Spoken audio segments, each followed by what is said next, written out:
Hey everyone, this is Undergrad Steve, and I'm here to talk about College Kings 2 Episode 2, The Pool Party. The Pool Party got mixed reviews on Patreon when it released, and it got mostly negative reviews on Steam. And I really wanted to do a video and talk about how this happened, why this happened, what we're doing to improve this in future episodes, and what we're doing so this doesn't happen again. So let's start from the beginning. College Kings 2 Episode 1 was originally released as 3 individual parts on Patreon, one every 2 months.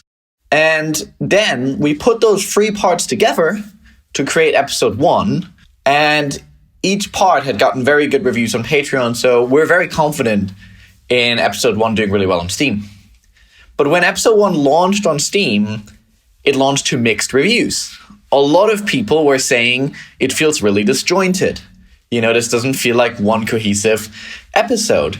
So we kind of learned from that actually making 2 different types of updates, shorter ones for Patreon and then longer accumulations of them for Steam, caused a lot of issues because we couldn't properly plan. We didn't know what to do the plotting for. Should we think of them as short parts on Patreon, or should we think of them as big chunky episodes for Steam and then cut them into little unfulfilling chunks for Patreon? So what we wanted to do was just say we just do episodes and we just do them every 2 to 3 months. And we do them the same for Patreon and Steam. And so that was to deal with the feedback from Episode 1. And then we had this period of 6 months. So Episode 1 released back in April. And because of the mixed reviews, we were like, let's take some time to analyze the reviews, get out some surveys, rewrite some scenes, add new scenes, produce this major update. That major update released in June, and the goal was for it to make up for the mistakes we've made. This major update was met very positively, so we felt we'd done a good job. Also, we had just lost our writer due to some mental health issues, so the major update was written by 2 new writers. And I felt both of them had incredible promise, and the changes that they made to Episode 1 was really well perceived. So I was very excited about that. And I felt that actually the fans are really happy with their kind of style of writing CK, what they changed and the way they wrote it. So after the major update to Episode 1, we were clear we couldn't sustainably do 2 different release cycles for Patreon and Steam. We decided on a new episode every 2 to 3 months for both platforms. As well, instead of writing and producing scene by scene, so what we do is we write scene 1 and then immediately go into production, which would cause problems and delay and stagnation, we would write an entire episode at once and then have it produced afterwards while the writers write the next episode.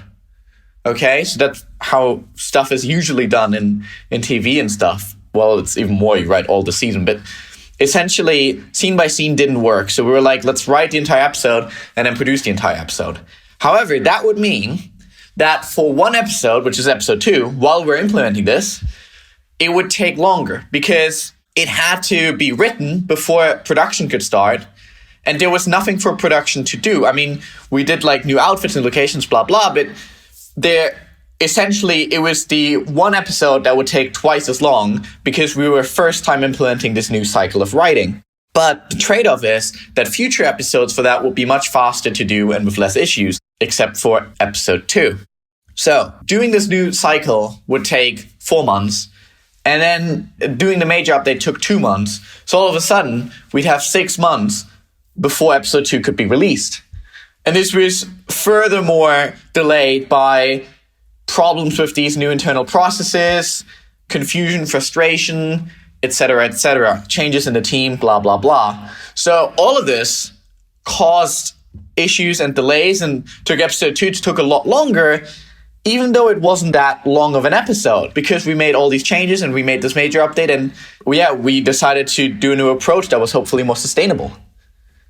Now, my own focus as well was all over the place. I was dealing with the new production, I was thinking about where to take CK long term, and I was also dealing with the production of our new game, which, whilst done in a separate team, does take up some of my time.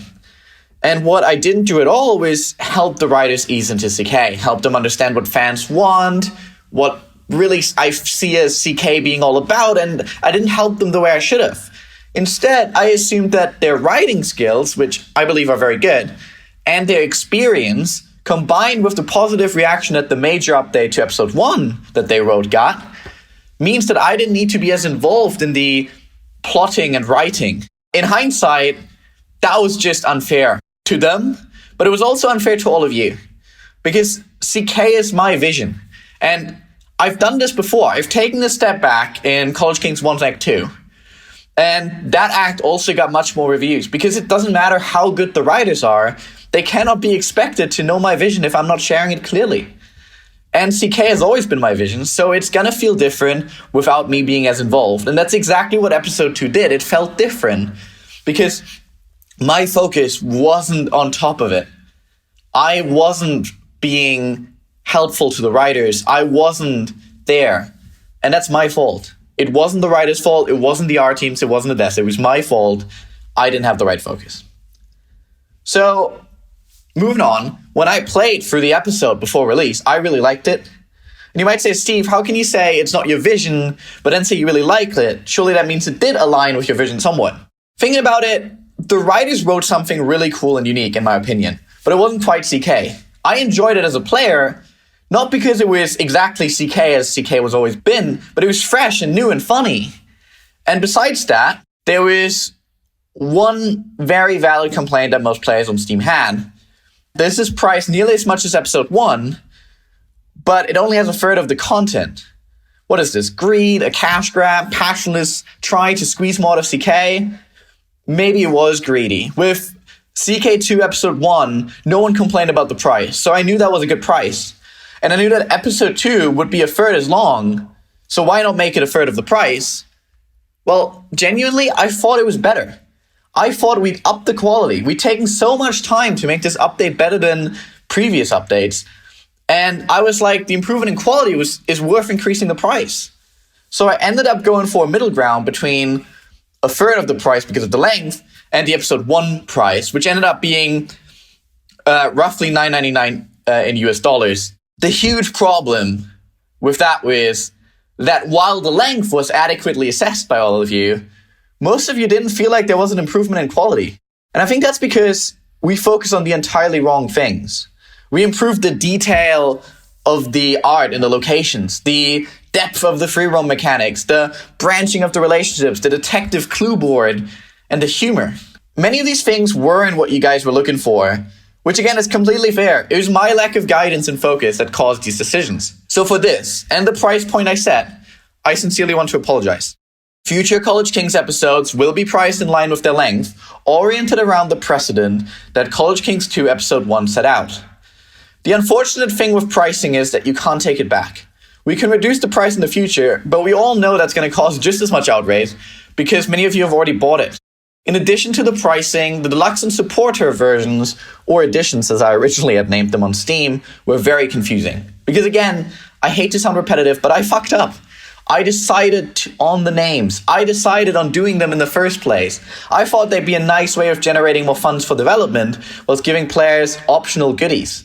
And maybe they were good ideas, but I saw people enjoy the erotica, but the issue was the naming and the confusion. And I've since changed that and reached out to Steam to only allow people to purchase those upgrades if they've already bought episode 2. So hopefully that'll take effect soon. But again, that's just me making a bad call with naming conventions and not being clear enough. So that's what happened. We did a major update for episode 1. We changed processes based on mixed episode 1 reviews. We changed writers, but I didn't do a good job of helping, guiding, and focusing the new writers. I set a poor price point with some bad calculations, and I named the Deluxe and Supporter Edition in a confusing manner. None of this was done with any ill intent. I love College Kings. I love our community. All I want to do is be able to make amazing visual novels that you guys will love. That's why I wanted to do a second game next to CK, so that we could implement all our learnings without being weighed down so much by long history, variables, fundamental mistakes that I made because this is my first game. And that's why I introduced the supporter DLC and set the price point as it is, so we can have the funds to make CK even better. But I got ahead of myself. I'm a 22-year-old university dropout, and I think it's times like this where it shows. I'm not a game-making genius, and I've never properly led a team before. I'm learning as we go along, and I'm making a lot of mistakes along the way. So, what are we doing to fix this? We definitely think a free update for the pool party is only fair and necessary. However, we do not want to spend months on it like with episode 1's major update, because that ended up delaying the episode 2 and just causing more problems down the line. We've already concepted 10 new scenes to be added, 6 of which include sex scenes, as not enough sex scenes was one of the big complaints. These scenes will include some of the girls we weren't able to focus on as much in this episode. Specifically, Aubrey, Riley, Autumn, Samantha, Chloe, and Lindsay. I can't make any promises, but our goal is to get this free update out by the end of November. In the meantime, I will do a deep dive into episode 3, most of which is already written, to make decisions on how much of it needs to be changed, adjusted, and rewritten, so that we can get back to true CK. Then if we have to throw it all away, and I have to rewrite it myself from scratch, then that's what I'll do. Because whilst I'm often misguided, I really care about the game and you guys, and I just want you to have the same enjoyment from future episodes that you got from CK1. I don't expect episode 3 to be longer than episode 2, as we aim to release it around February. And you can bet your ass that it's going to be significantly less expensive, so that it matches the length in price. So, there you have it. This episode and the issues around it are pretty much an accumulation of bad decisions that I've made by myself. And if you think that CK, the team, or me personally, doesn't deserve any future trust or money from you because of these decisions, I fully understand. I want you all to know that we will work hard to build the trust back and to make the changes necessary so this never happens again, and I hope you give us another chance. Thank you so much for listening, and please, if you have comments, questions, anything else I can address, leave it in the comments. Thank you. Bye-bye.